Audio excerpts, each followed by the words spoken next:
Sesungguhnya Fir'aun telah berbuat sewenang-wenang di muka bumi dan menjadikan penduduknya berpecah belah. Dia bertindak semena-mena, lalim, melampaui batas, lebih mementingkan kehidupan dunia dan berpaling dari ketaatan Rob yang Maha Tinggi. Fir'aun memecah menjadi banyak sekali golongan dan kelompok dan menindas sebagian di antara mereka. Fir'aun menindas Bani Israel yang berasal dari keturunan Nabi Yakub. Saat itu, mereka adalah penduduk bumi terbaik. Mereka berada di bawah kuasa Raja Tiran yang zalim, yang memperbudak dan mempekerjakan mereka untuk pekerjaan-pekerjaan hina. Ada banyak faktor yang melatar belakangi perbuatan raja tersebut. Selain karena kebencian, ada juga faktor ramalan yang beredar pada saat itu. Bani Israel mengalami siksaan dan penyiksaan yang tak terkira. Nabi Musa diutus oleh Allah Subhanahu wa Ta'ala untuk membebaskan Bani Israel dan telah berulang kali memperingatkan Fir'aun agar membebaskan kaumnya. Namun Fir'aun tetap bersikeras dan menolak. Suatu hari Allah Subhanahu wa Ta'ala memerintahkan Nabi Musa untuk kembali kepada Fir'aun dan menunjukkan mukjizat. Di sana Nabi Musa menunjukkan beberapa mukjizat, termasuk mengubah tongkatnya menjadi ular raksasa dan di tangannya mengeluarkan cahaya. Namun Fir'aun tetap ingkar, dan dari situlah awal mula kehancuran Fir'aun dan pengikutnya.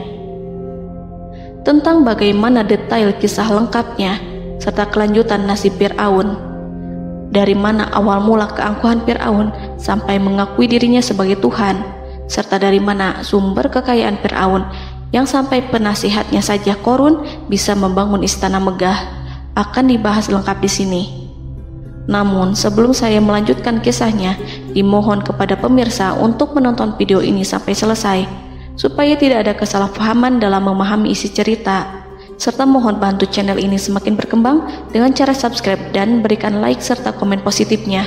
Semoga bantuan pemirsa sekalian menjadi amal jariah dan bernilai pahala di sisinya.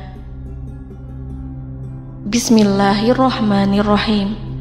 Fir'aun menguasai seluruh negeri. Seiring dengan makmurnya negeri Mesir, kekuasaan Fir'aun semakin hari semakin bertambah. Fir'aun berkuasa tanpa ada yang berani menentang, dan dia membuat keputusan sesuka hatinya. Bahkan dengan kesombongannya, dia sampai berani mengaku sebagai Tuhan. Gelar Fir'aun Raja Mesir kuno punya pengaruh besar yang diyakini sebagai seorang yang bertanggung jawab untuk melindungi dunia pada saat itu. Fir'aun bukanlah nama seseorang, melainkan sebutan dalam Al-Quran yang merujuk pada seorang Raja Mesir yang sombong, suka menindas, dan sering melampaui batas, yang hidup ketika Nabi Musa alaihi salam bayi sampai dirinya dibinasakan oleh Allah di Laut Merah. Fir'aun merupakan sebuah gelar bagi raja-raja Mesir yang muncul di era New Kingdom. Pendapat Syekh Abdurrahman As-Sadi mengatakan bahwa Fir'aun merupakan gelar yang diberikan kepada raja-raja Mesir, sebagaimana Raja Babil disebut Namrud, Raja Habasyah disebut An-Najasyi, Raja Yaman disebut Al-Qil, atau Raja Persia yang disebut Kisra, penguasa Roma yang dijuluki Kaisar.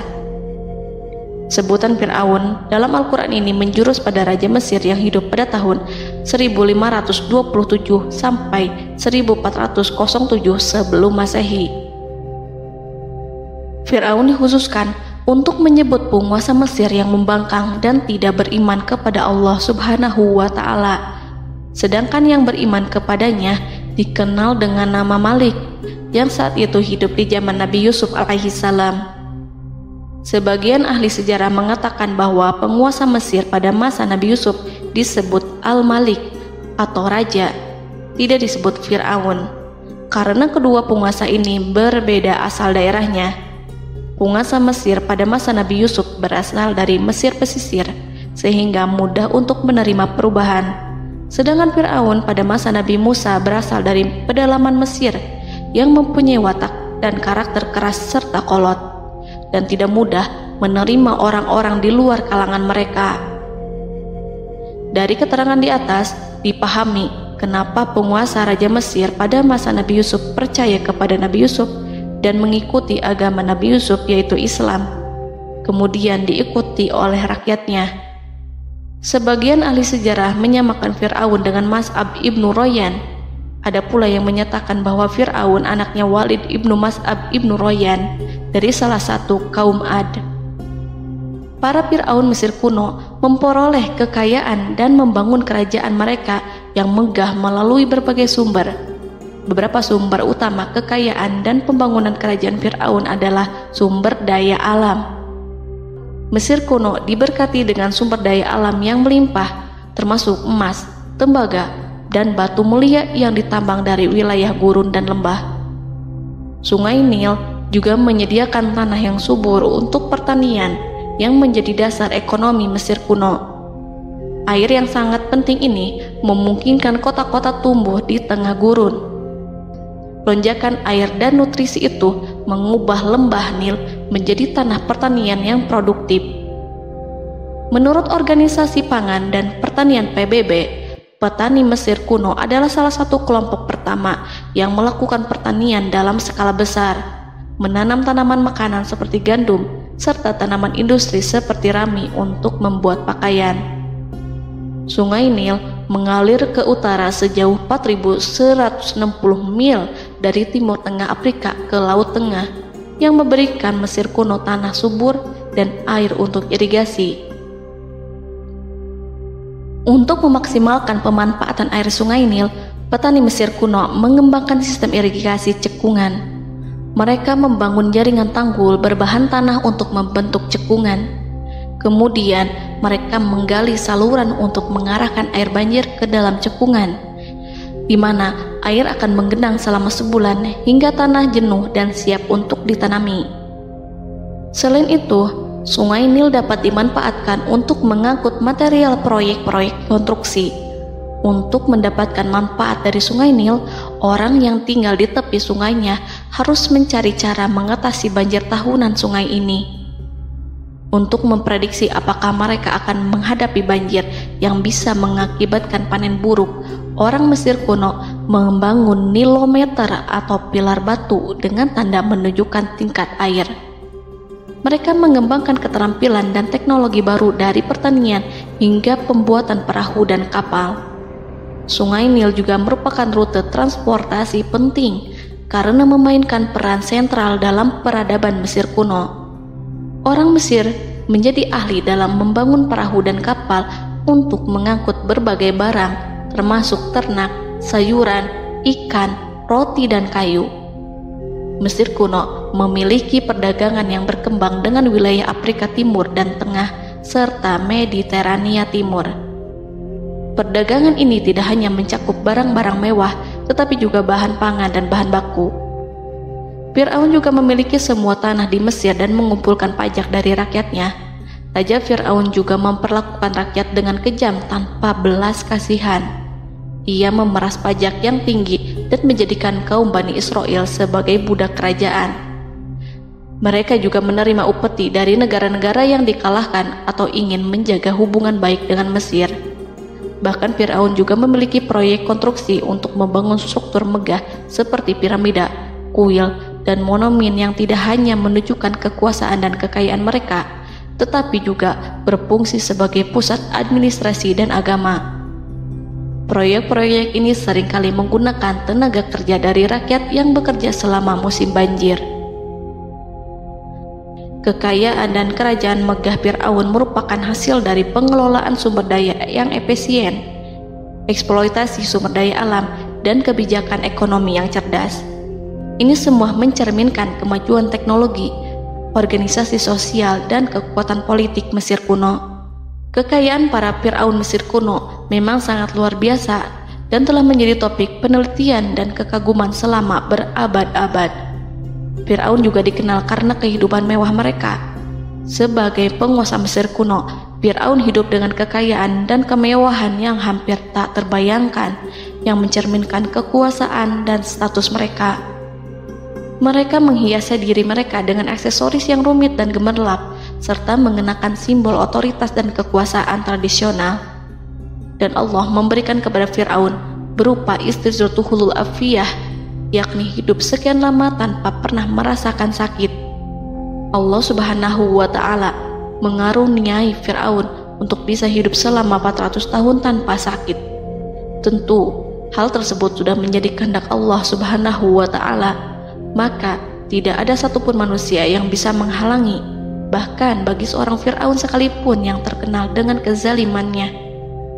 Namun dengan karunia-Nya yang diberikan Allah tersebut bukannya menjadikan Fir'aun sebagai manusia yang bersyukur, tetapi malah membangkitkan kesombongan dan kesesataannya. Dan puncak kesombongan Fir'aun juga dicatat Al-Quran sebagai penguasa tangan besi dan manusia yang pernah mengaku Tuhan. Aku adalah Tuhan kalian yang maha tinggi. Quran Surat An-Najiat ayat 24. Fir'aun hidup selama 446 tahun. Selama hidupnya, Fir'aun memiliki tubuh yang sehat dan bugar tanpa pernah mengalami sakit, meski hanya berupa pusing atau flu sekalipun. Fir'aun bahkan tidak pernah merasakan kelelahan. Fir'aun tidak pernah merasakan perihnya lapar, kerongkongannya tidak pernah tersentuh panasnya dahaga. Seandainya dalam semalam saja Fir'aun dilanda sakit berupa pusing atau demam, maka ia akan sibuk untuk mengurus dirinya sendiri dan tidak berpikiran untuk mengaku bahwa ia adalah Tuhan. Hal ini pun dijelaskan dalam kitab Ihya Ulumuddin Al-Qut Al-Qulub oleh Imam Al-Ghazali. Sesungguhnya yang menyebabkan Fir'aun sampai berani mengatakan, "Aku adalah Tuhan kalian yang maha tinggi," hal ini disebabkan karena ia mengalami masa sehat dalam hidupnya yang begitu lama. Kekejaman Raja Fir'aun diikuti dengan kesombongannya. Ia enggan bersyukur atas kemakmuran yang dianugerahkan Allah Subhanahu wa Ta'ala. Ia justru menjadikan negeri Mesir penuh dengan kemusyrikan. Sungguh, dia Fir'aun termasuk orang-orang yang berbuat kerusakan, dan kami hendak memberi karunia kepada orang-orang tertindas di bumi, dan hendak menjadikan mereka pemimpin dan menjadikan mereka orang-orang yang mewarisi bumi. Dan kami teguhkan kedudukan mereka di bumi, dan kami perlihatkan kepada Fir'aun dan Haman bersama bala tentaranya apa yang selalu mereka takutkan dari mereka. Surat Al-Qasas ayat 1-6.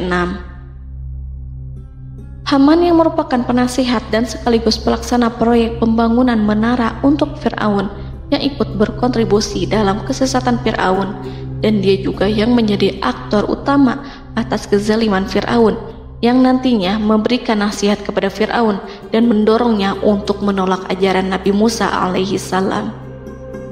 Faktor yang mendorong Fir'aun melakukan tindakan keji ini adalah Bani Israel yang mempelajari suatu hal yang mereka riwayatkan dari Ibrahim, bahwa suatu saat nanti akan lahir seorang anak Bani Israel yang akan menghancurkan kekuasaan Raja Mesir. Berita gembira ini terjadi saat insiden antara Sarah, istri Nabi Ibrahim alaihissalam, dengan Raja Mesir yang saat itu berniat jahat terhadap Sarah. Namun Allah menjaganya. Berita gembira ini santer terdengar di antara Bani Israel. Kaum Kipti juga membicarakan berita ini, hingga sampailah juga ke telinga Fir'aun. Sebagian amir dan orang-orang dekat Fir'aun menyampaikan hal itu kepadanya saat tengah berbincang pada malam hari. Waktu itu Fir'aun langsung menginstruksikan untuk membunuh seluruh anak laki-laki Bani Israel untuk mengantisipasi kelahiran anak yang dimaksud. Tapi apa boleh buat, kewaspadaan sama sekali tidak bisa menghindari takdir.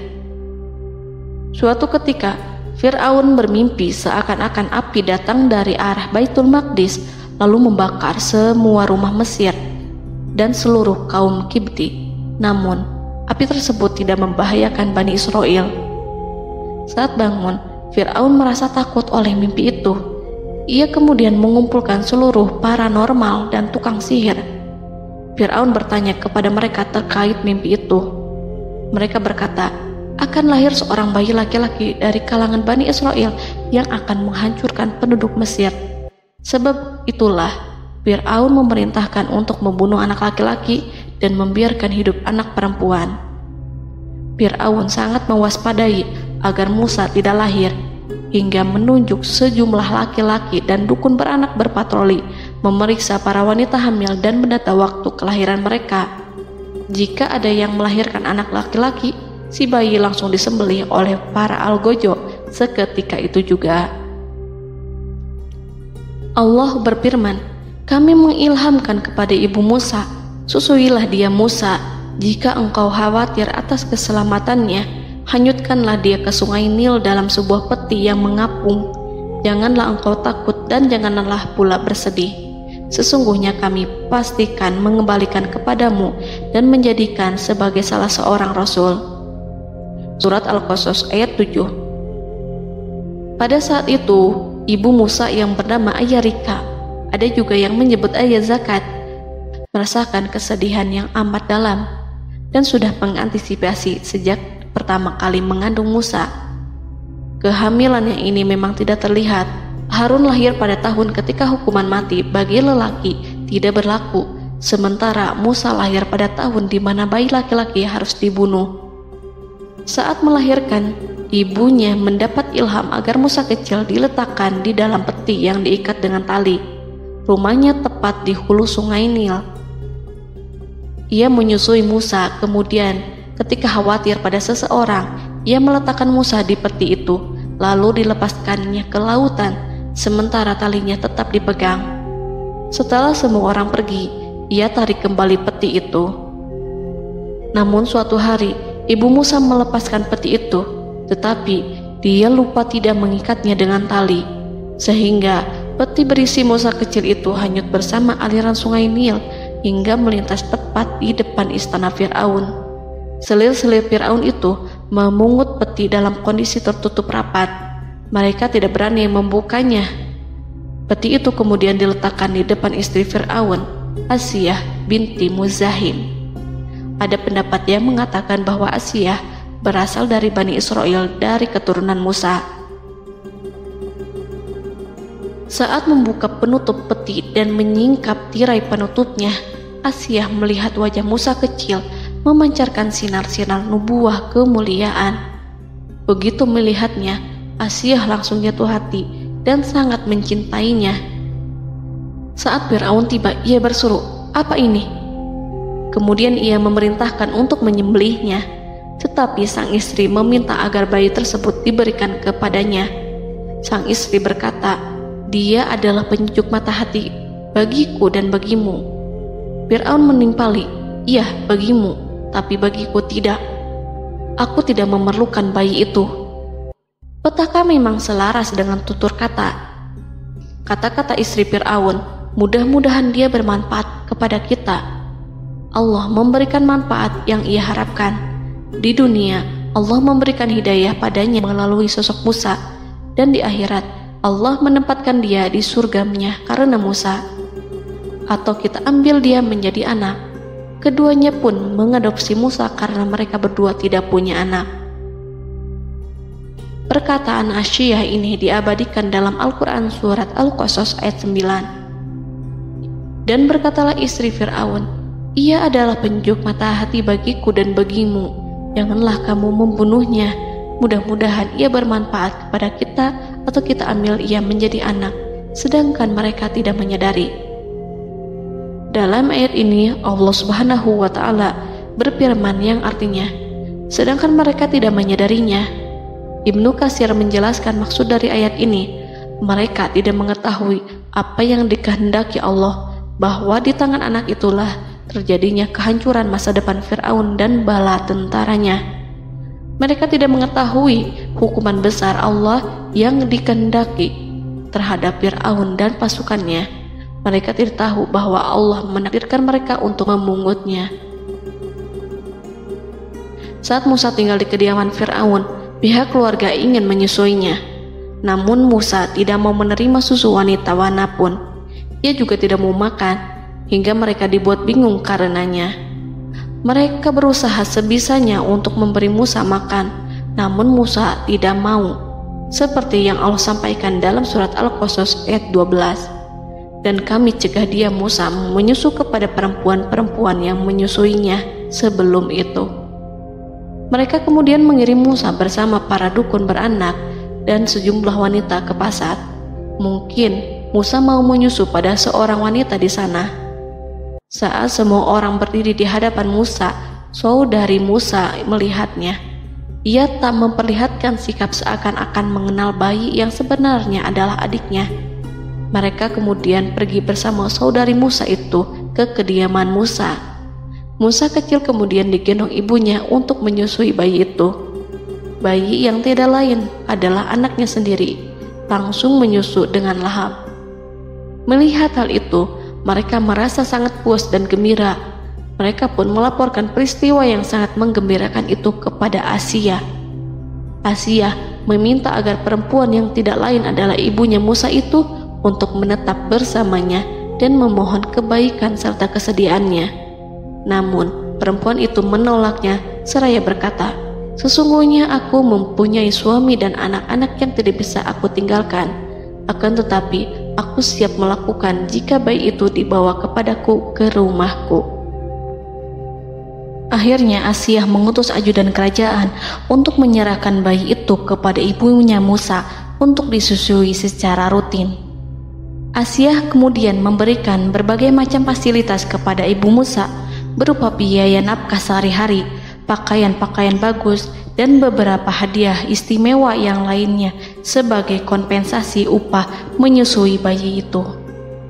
Akhirnya, Musa kecil kembali ke pangkuan ibunya dan berada di bawah asuhannya. Allah telah menyatukan kembali bayi yang bernama Musa itu dengan ibunya sendiri. Fir'aun tidak akan menyangka jika Allah telah mempersiapkan sesuatu yang besar lewat kehadiran Musa kecil di kerajaannya. Sang raja bengis lagi terpedaya oleh banyaknya pasukan yang dimiliki, kekuasaan, dan luasnya kerajaan yang maha agung yang tak terkalahkan, dan takdirnya tak bisa ditentang. Allah telah memutuskan bahwa bayi itu yang dia dan pengikutnya waspadai keberadaannya itu hingga dengan bengis membunuh banyak sekali nyawa yang tak terhitung jumlahnya. Padahal anak tersebut justru tumbuh dewasa di kediamannya, di atas kasurnya, memakan makanannya, dan meminum yang ada di rumahnya. Fir'aun sendiri justru mengadopsi dan merawat serta mengasuhnya tanpa menyadari rahasia besar di balik itu. Anak itu yang membuatnya binasa di dunia dan akhirat karena menentang kebenaran yang nyata yang ia sampaikan kepadanya. Nabi Musa tumbuh dan hidup sebagai salah seorang dari keluarga kerajaan hingga mencapai usia dewasanya, di mana ia memperoleh asuhan dan pendidikan sesuai dengan tradisi istana. Allah Subhanahu wa Ta'ala mengaruniakannya hikmah dan pengetahuan sebagai persiapan tugas kenabian dan risalah yang diwahyukan kepadanya. Musa tumbuh menjadi seorang pemuda yang mempunyai fisik dan akhlak yang kuat. Allah anugerahkan kepada Musa kesempurnaan tubuh dan kekuatan jasmani. Musa juga menyadari bahwa dia hanyalah anak angkat, tidak setetes pun darah Fir'aun mengalir padanya, dan bahwa ia keturunan Bani Israel yang ditindas dan diperlakukan sewenang-wenang oleh Fir'aun dan kaumnya. Maka dia berjanji kepada dirinya sendiri akan menjadi pembela bagi kaum-kaum yang lemah yang tertindas. Kekuatan fisik Nabi Musa memang tidak bisa diragukan. Itu terbukti pada saat Nabi Musa mampu mengangkat batu penutup sumur seorang diri, padahal batu itu hanya bisa diangkat oleh 10 orang laki-laki. Peristiwa kedua saat perkelahian antara Bani Israel dan orang Kipti atau kaumnya Fir'aun, suku asli Mesir. Saat orang Israel meminta pertolongan kepada Musa untuk mengalahkan orang Kipti, Musa menghampiri orang Kipti tersebut. Dengan tangan terkepal, Musa meninju orang Kipti dan matilah musuhnya itu. Orang Kipti hanya mati karena pukulan itu. Musa tidak sengaja dan tidak bermaksud untuk membunuh orang Kipti. Musa hanya berniat membuatnya jera. Dan karena peristiwa itulah Nabi Musa pergi meninggalkan Mesir karena Musa takut terhadap Fir'aun dan tentaranya yang akan membunuhnya. Karena jika mereka tahu bahwa Musa membunuh orang Kipti demi membela salah seorang Bani Israel, akan membuat Fir'aun dan pengikutnya mencurigai bahwa Musa memang berasal dari Bani Israel, dan pada akhirnya akan memicu sebuah permasalahan besar. Dan pada waktu yang sudah ditentukan oleh Allah, sekitar 10 tahun Nabi Musa meninggalkan Mesir. Pada akhirnya Allah mengamanahkan dia sebagai seorang rasul. Allah anugerahkan kepadanya hikmah kenabian dan pengetahuan di usia 40 tahun. Allah perintahkan Musa kembali ke Mesir untuk menghadapi Fir'aun dan mengajak dia mengakui Tuhan semesta alam. Tugas ini penuh dengan bahaya, mungkin bisa membuat Musa kehilangan nyawa, tetapi menuruti perintah Allah itu mutlak baginya. Ditemani oleh saudaranya Harun untuk membantunya membenarkan perkataannya. Lidah Musa cedal karena bara api yang pernah diletakkan di lidahnya saat Fir'aun hendak menguji akalnya setelah menarik jingat Fir'aun hingga berdarah. Fir'aun bermaksud untuk membunuhnya. Asyah mengkhawatirkan Musa lalu berkata, dia masih kecil. Fir'aun kemudian menguji Musa dengan meletakkan buah dan bara api di hadapannya. Musa kecil hendak bermaksud meraih buah-buahan, tetapi tangannya dialihkan oleh malaikat. Lalu Musa mengambil bara api dan ia letakkan di lidahnya. Lidahnya cedal karena bara api ini. Musa meminta kepada Allah agar kekakuan yang ada di lidahnya dihilangkan sebagian, sebatas agar kata-katanya bisa dipahami, dan tidak meminta untuk dihilangkan secara total, karena para rasul hanya meminta sebatas yang diperlukan. Pergilah kamu kepada Fir'aun, karena dia benar-benar telah melampaui batas, maka berbicaralah kamu berdua kepadanya dengan kata-kata yang lemah lembut. Mudah-mudahan dia sadar atau takut. Quran Surat Toha ayat 42-43. Ini merupakan sifat santun dan kasih sayang serta rahmat Allah terhadap makhluknya, meski Allah mengetahui kekafiran dan kesewenang-wenangan dan kesombongan Fir'aun. Bersama Harun, Musa mendatangi Fir'aun setelah menemui beberapa rintangan yang lazim ketika akan menemui raja pada waktu itu. Pertemuan Musa dan Harun juga dihadiri oleh beberapa anggota pemerintahan dan penasihat. Bertanyalah Fir'aun kepada mereka berdua, siapakah kalian berdua ini?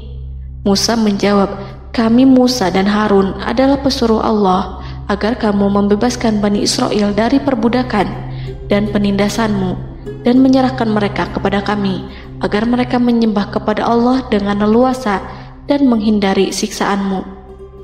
Fir'aun segera mengenal Musa dan berkata kepadanya, bukankah engkau Musa yang sudah kami asuh sejak bayimu dan kami asuh dalam istana sampai usia remajamu dan mendapat pendidikan serta pengajaran yang menjadikan engkau pandai? Dan bukankah engkau yang melakukan pembunuhan terhadap diri daripada seorang dari golongan kami? Sudahkah engkau lupa terhadap itu semua dan tak ingat akan jasa kami kepadamu? Musa menjawab, bahwasannya engkau telah mengurus aku sejak kecil. Itu bukanlah jasa yang dapat kamu banggakan, karena jatuhnya aku pada tanganmu akibat dari kekejaman dan kezalimanmu tatkala engkau memerintah agar orang-orangmu menyembelih setiap bayi laki-laki yang lahir, sehingga ibuku membiarkanku mengapung di sungai Nil dan aku dipungut oleh istrimu, sehingga selamatlah aku dari pengejaranmu dan penyembelihanmu. Dan kebaikan yang engkau sebutkan itu sebanding dengan perlakuanmu terhadap sebuah suku bangsa besar, yaitu Bani Israel secara keseluruhan, karena engkau telah menindas dan menjadikan mereka budak-budak untuk melayanimu. Dan mengenai pembunuhan itu merupakan kehilafanku, lalu aku lari darimu karena aku takut kepadamu. Namun peristiwa itu merupakan rahmat dan hikmah yang terselubung bagiku, sebab dalam perantauanku setelah aku melarikan diri dari negerimu ini, Allah Subhanahu wa Ta'ala mengaruniakanku dengan hikmah ilmu dan mengutus aku sebagai rasul.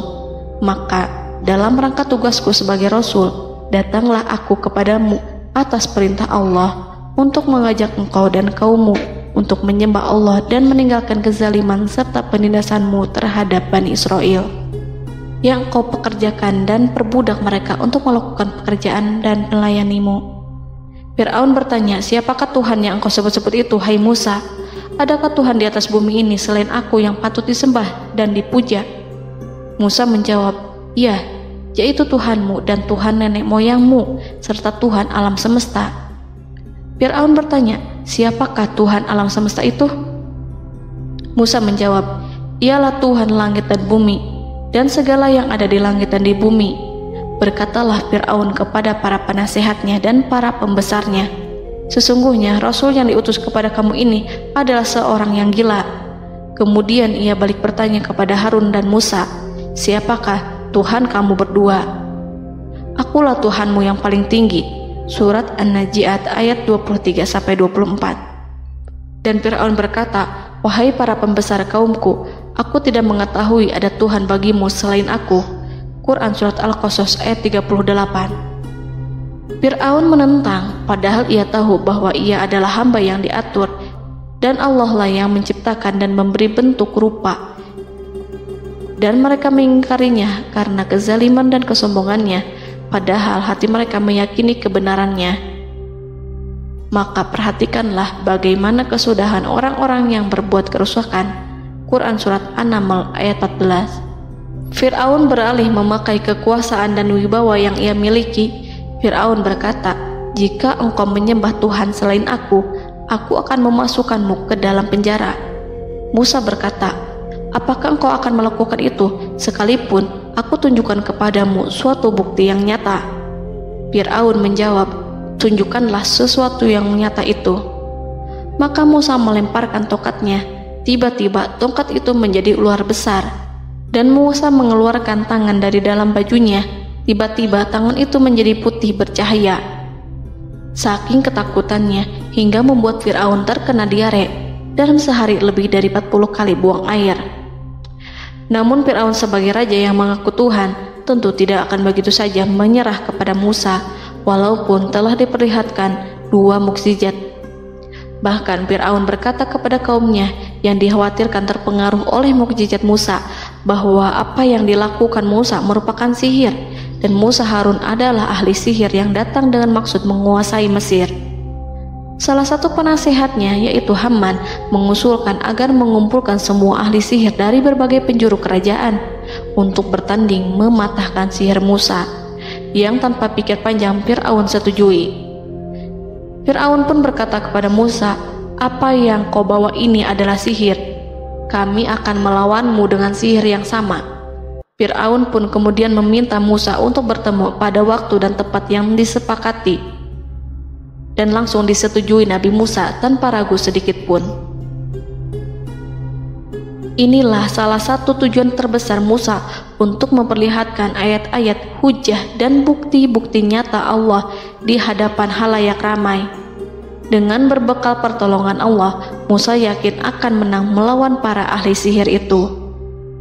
Maka pada waktu yang sudah ditetapkan, yakni pada permulaan hari, saat cahaya matahari mulai terik menyengat, sehingga kebenaran akan terlihat terlebih jelas dan nyata, orang-orang berbondong-bondong menuju tempat yang sudah ditentukan untuk melihat pertandingan sihir yang sudah dihadiri ribuan tukang sihir. Menurut Muhammad bin Ka'ab, mereka berjumlah 80.000 ahli sihir. Mereka sudah dijanjikan hadiah dan uang yang besar jika berhasil mengalahkan Musa. Para penyihir istana berkata, wahai Musa, apakah engkau yang mau lebih dahulu ataukah kami? Musa menjawab, silahkan kalian lebih dahulu. Maka ketika tali-tali dan tongkat-tongkat ahli sihir dilemparkan, tiba-tiba berubah menjadi seakan-akan ia merayap cepat karena sihir mereka. Ada rasa takut yang menyelimuti hati Musa, takut jika orang-orang terkena fitnah sihir dan tipu daya mereka. Namun Allah langsung menguatkan Musa dan berkata, yang diabadikan dalam Quran Surat Toha ayat 65-69. Janganlah engkau takut, sungguh engkaulah yang unggul, dan lemparkanlah apa yang ada di tangan kananmu, niscaya ia akan membuat. Apa yang mereka buat itu hanyalah tipu daya tukang sihir belaka, dan tidak akan menang tukang sihir itu dari manapun ia datang. Saat Musa melemparkan tongkat, tongkat itu berubah menjadi ular besar yang memiliki kaki, berleher besar, dan bentuk yang menakutkan, hingga semua orang lari dan menjauh. Ular itu kemudian menelan tali-tali para tukang sihir dengan satu persatu dengan gerakan super cepat. Semua orang melihatnya dengan penuh keheranan, sementara para tukang sihir mereka tercengang dan bingung kala melihatnya. Mereka melihat sesuatu yang sama sekali tidak pernah terlintas di benaknya dan juga berada di luar bidang yang mereka kuasai. Saat itulah mereka tahu pasti bahwa yang mereka lihat itu bukanlah sihir, sulap, khayalan ilusi ataupun kebohongan semata, tetapi sebuah kebenaran yang hanya bisa dilakukan oleh Yang Maha Benar, yang mengutus mukjizat tersebut dengan benar. Allah menyingkap tabir kelalaian dari hati mereka, menyinarinya dengan petunjuk yang Ia ciptakan dan menyingkirkan gumpalan keras di hatinya. Mereka segera bertaubat dan tunduk sujud kepadanya. Dengan lantang mereka mengatakan kepada semua yang hadir tanpa memperdulikan hukuman ataupun siksaan apapun, "Kami beriman kepada Rob seluruh alam, yaitu Tuhannya Musa dan Harun." Fir'aun yang congkak dan sombong tentu sangat marah dengan apa yang disaksikannya itu. Ketika melihat ahli-ahli sihirnya begitu cepat menyerah dan mengakui kekalahan kepada Musa, bahkan menyatakan beriman kepada Tuhan Musa dan Harun. Tindakan itu dianggapnya sebagai pelanggaran terhadap kekuasaannya dan penentangan terhadap ketuhanannya dan merupakan tamparan bagi kewibawaannya. Fir'aun berkata kepada mereka, "Apakah kalian telah beriman kepada Musa sebelum aku memberi izin? Kenapa kalian tidak terlebih dahulu bermusyawarah kepadaku sebelum melakukan tindakan keji di hadapan rakyatku ini? Dia itu pemimpinmu yang mengajarkanmu sihir, dan bukankah ini adalah persengkongkolanmu terhadapku? Musa dapat mengalahkan kamu sebab ia mungkin merupakan guru dan pembesar yang mengajari sihir kepadamu, dan kamu telah mengaturnya, dan sandiwaramu ini tak akan kubiarkan. Akan kupotong tangan dan kakimu secara bersilang, dan sungguh aku akan salib kamu pada pangkal pohon kurma sebagai balasan dan hukuman atas pengkhianatanmu ini." Walaupun melihat langsung kebenarannya, Fir'aun tetap tidak percaya. Dia tidak suka keyakinan para penyihir terhadap Musa. Para penyihir itu yang telah mengakui keimanan mereka kepada Allah tak merasa gentar ataupun takut, karena ketika para tukang sihir itu sujud, mereka melihat rumah dan istana-istana di surga yang telah dipersiapkan untuk mereka. Semuanya dirias untuk menyambut kedatangan mereka. Karena itu, mereka tidak peduli dengan ancaman Fir'aun. Setelah peristiwa kekalahan penyihir Fir'aun dengan mukjizat Nabi Musa itu, Fir'aun serta penasihat dan para pembesarnya, termasuk Haman, merencanakan penindasan yang lebih kejam untuk kaum Bani Israel dan merencanakan pembunuhan terhadap Nabi Musa. Fir'aun khawatir jika gerakan Musa tidak dipatahkan akan mengancam kerajaan dan kewibawaannya yang mengaku sebagai Tuhan. Walaupun sudah diingatkan oleh orang mukmin dari kalangan keluarga Fir'aun agar tidak membunuh Nabi Musa dan menyeru kembali menuju jalan yang benar dan mengingatkan kepada akibat yang buruk yang akan didapati nanti, namun Fir'aun dan penasihatnya tetap berada pada kesesatan. Sebagai balasannya, Allah menghukum Fir'aun dan penduduknya dengan kekeringan dan penyakit yang bertahun-tahun karena menolak Rasulnya. Mereka dilanda banjir bandang, darah yang bercampur dengan seluruh air yang ada. Setiap kali mereka akan mengambil air, baik air sumur ataupun air sungai Nil, pasti akan berubah menjadi darah segar. Serbuan belalang pun tidak bisa mereka hindari. Belalang menghinggapi tanaman hingga tak menyisakan satupun buah, daun ataupun rumput. Serangan hama dan wabah katak juga mengerumuni mereka hingga berjatuhan di makanan, wadah-wadah, sampai-sampai ketika ada yang membuka mulut untuk makan ataupun minum, pasti ada katak yang jatuh di situ. Semua hukuman itu hanya menimpa Fir'aun dan pengikutnya, sama sekali tidak menimpa Nabi Musa dan Bani Israel. Namun mereka tidak belajar ataupun berubah, mereka tetap saja kafir dan hanyut dalam kejahatan. Setiap kali Allah timpakan hukuman kepada Fir'aun dan pengikutnya, mereka bersumpah dan berjanji kepada Musa untuk beriman. Namun ketika hukuman itu dihilangkan, mereka ingkar janji berpaling dan kembali kepada keburukan seperti sedia kala. Dari semua penderitaan ini, Allah perintahkan Musa membawa pengikutnya keluar dari Mesir, memulai perjalanan berbahaya antara hidup dan mati. Setelah mengetahui keberangkatan Nabi Musa dan Bani Israel, Fir'aun bersama tentaranya bergerak untuk membantai mereka. Dengan pasukan besar yang berjumlah lebih dari 1.600.000 personil, ditambah 100.000 ekor kuda berwarna hitam legam, Fir'aun berhasil mengejar rombongan Nabi Musa yang saat itu berjumlah 600.000 prajurit di pantai Laut Merah saat matahari terbit. Pasukan Fir'aun mengepung mereka dari semua arah. Di belakang mereka ada tentara Fir'aun yang kejam, sementara di hadapan mereka Laut Merah yang membentang luas.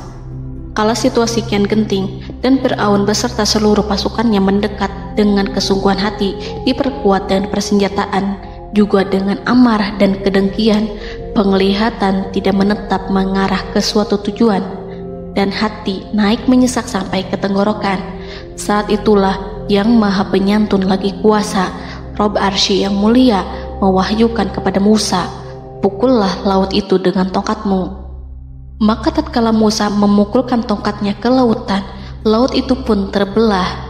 Air lautan berdiri tegak laksana gunung yang terbelah oleh kuasa yang maha agung, yang bersumber dari zat yang mengatakan kepada sesuatu, "Jadilah," maka jadilah sesuatu itu.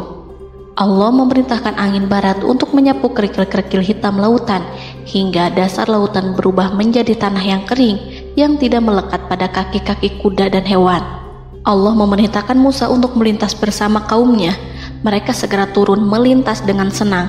Mereka menyaksikan sebuah hal yang membuat mata tercengang dan memberikan petunjuk pada hati orang-orang yang mukmin.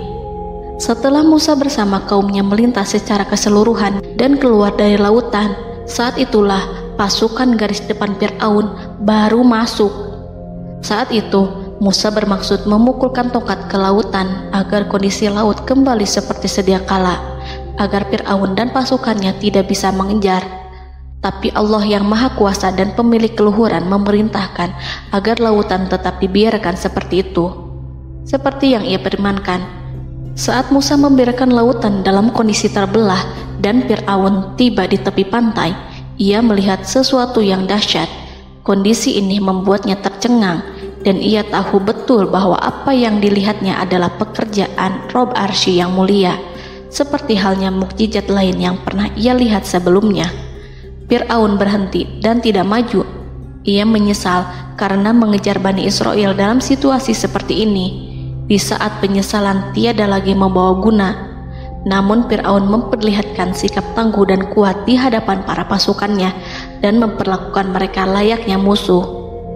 Jiwa kafir dan watak Fir'aun mendorong dirinya mengatakan kepada kaum yang ia perdaya hingga patuh dan mengikuti kebatilannya, "Lihatlah bagaimana lautan ini terbelah agar aku bisa mengejar budak-budakku yang melarikan diri dari kekuasaanku, menyimpang dari ketaatanku, dan meninggalkan negeriku." Fir'aun bersembunyi di barisan belakang dengan harapan ia bisa selamat, tapi mustahil ia bisa selamat. Fir'aun terlihat maju mundur. Dan pada kesempatan itu, Jibril menampakkan diri dalam wujud seorang penunggang kuda perawan, lalu melintas di hadapan kuda jantan yang ditunggangi oleh Fir'aun. Kuda yang ditunggangi Fir'aun meringik menghampiri kuda yang ditunggangi Jibril. Fir'aun kemudian masuk ke dalam lautan hingga mendahului kuda dengan tangkas dan cepat. Fir'aun tidak menghindari mara bahaya dari dirinya ataupun mendatangkan manfaat. Mereka segera menyusul hingga semuanya berada di lautan. Setelah bagian depan hendak mencapai tepi, Allah memerintahkan Musa melalui wahyu untuk memukul lautan dengan tongkat. Musa memukul lautan dengan tongkat. Lautan kembali menyatu seperti sedia kala dan menenggelamkan mereka semua. Tak seorang pun yang selamat. Allah menggambarkan tentang bagaimana Fir'aun didengkot orang-orang kafir Kipti tenggelam. Gelombang besar sesekali turun dan sesekali naik membawa Fir'aun. Bani Israel melihatnya dan juga pasukannya, seperti apa siksa dan petaka besar yang Allah timpakan kepadanya dan juga pasukannya, agar Bani Israel senang dan lega. Saat Fir'aun menyaksikan kematian dan mulai sakarat, ia kembali kepada jalan kebenaran dan bertaubat, serta beriman pada saat keimanan tiada lagi membawa guna. Seperti yang Allah sampaikan dalam ayat yang lain, sesungguhnya orang-orang yang dipastikan mendapat ketetapan Rabb-Mu tidaklah akan beriman meskipun mereka mendapat tanda-tanda kebesaran Allah hingga mereka menyaksikan azab yang pedih. Quran Surat Yunus ayat 96-97. Seperti itulah Musa mendoakan keburukan pada Fir'aun dan golongannya agar harta benda mereka dibinasakan, hati mereka diikat sehingga mereka tidak akan beriman hingga melihat siksaan yang pedih, yaitu ketika keimanan tidak ada lagi membawa guna bagi mereka, sekaligus sebagai penyesalan bagi mereka. Allah berfirman kepada Musa dan Harun saat keduanya mengucapkan doa tersebut, sungguh telah diperkenankan permohonan kamu berdua. Quran Surat Yunus ayat 89. Siksaan yang ditimpakan kepada Fir'aun dan pasukannya ini merupakan jawaban atas doa Musa dan saudaranya Harun. Dalam hadis riwayat Imam Ahmad, Rasulullah Shallallahu Alaihi Wasallam bersabda, saat Fir'aun berkata, aku percaya bahwa tidak ada Tuhan melainkan Rabb yang dipercaya Bani Israel, Jibril berkata kepadaku, wahai Muhammad, andai kau melihatku saat mengambil pasir lautan, lalu aku sumpalkan ke mulutnya karena khawatir jika rahmat menghampirinya. Ibnu Abbas dan lainnya mengatakan, sebagian Bani Israel meragukan kematian Fir'aun, bahkan ada yang menyatakan bahwa Fir'aun tidak mati. Allah kemudian memerintahkan lautan untuk mengapungkan jasad Fir'aun. Maka pada hari ini kami selamatkan jasadmu, yaitu dengan mengenakan baju perang yang dengannya kau dikenali, agar engkau dapat menjadi pelajaran bagi orang-orang yang datang setelahmu, yaitu agar kau menjadi bukti bagi Bani Israel atas kekuasaan Allah yang membinasakan Fir'aun. Karena itu, sebagian salaf membaca, kemungkinan yang dimaksud adalah kami menyelamatkan jasadmu beserta baju perangmu agar kau menjadi pelajaran bagi orang-orang setelahmu dari kalangan Bani Israel, dan mereka tahu bahwa kau telah binasa. Wallahu a'lam.